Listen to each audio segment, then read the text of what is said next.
Salam, hər vaxtınız xeyir. Bugün sizə hər kəsin qarışdırdığı artikellar mövzusunda izah gətirəcəm.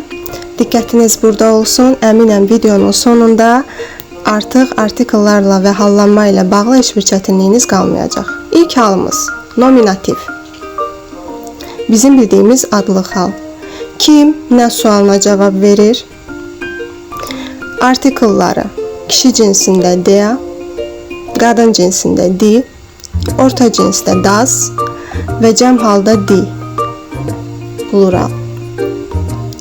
Və possessiv əvəzliklərini də qarşılığında göstərirəm ki, cümlə quranda sizə rahat olsun. Kişi cinsində dia, mine, yəni mənim, qadın cinsində mine, orta cinsdə mine kişi cinsində olduğu kimi, cəm halda qadın cinsində olduğu kimi mine olacaq. Və gördüyünüz kimi burada kişi cinsi və orta cinsdə eynidir əvəzlik, mine və qadın cinsi cəm halda da eynidir, mine. Bu şəkildə qruplaşdırıb öyrənsəz daha yaxşı yadda qalacaq. İndi isə keçək ikinci hallanma, akusativ hallanma. Əgər cümlədə kimi, nəyi suallarına cavab tapmaq istəyirsinizsə, o zaman artikelları akusativ halda işlədəcəksiniz. İlk öncə yazaq nominativ halda və sonra akusativ hala keçirək. Dia, di, das, di cəm halda. Akusativ halı olacaq. Burada yalnız dəyişən kişi cinsi de artiklıdır. Denlə əvəz olunur. Digər artikellar olduğu kimi qalır.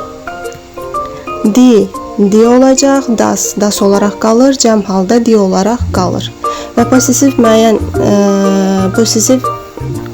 əvəzlikləri isə mine sonluq en qəbul etdiyi üçün əvəzliyin də sonluğuna en əlavə olunur.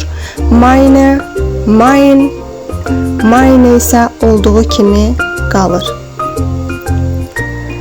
Yalnızca dəyişən kişi cinsi den artikl oldu. Keçirik üçüncü hallanmamız dativ. Dativ halında isə kimə, nəyə suallarına cavab tapmaq istəyirsinizsə, artikelları dativ halda işlədəcəksiniz. Dia, di, das, di. Hər dəfə təkrar edirəm, yadınızda yaxşı qalsın. Dativ halında olacaq. Dia, dem, possessiv əvəzliyi olacaq. Mine, di olacaq. Dia, əvəzliyi olacaq. Mine,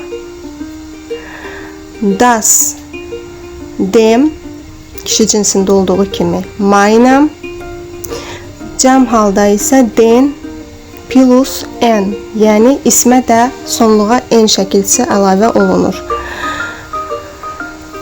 O zaman olacaq əvəzliyi mine'ın isimdə n şəkilçisi qəbul etmiş olacaq. Gördüyünüz kimi hər üç hallanmanı və fərqliliklərini sizə göstərdim. Dativ halında kişi cinsi və orta cins eyni şəkilçi, eyni hallanmadadır.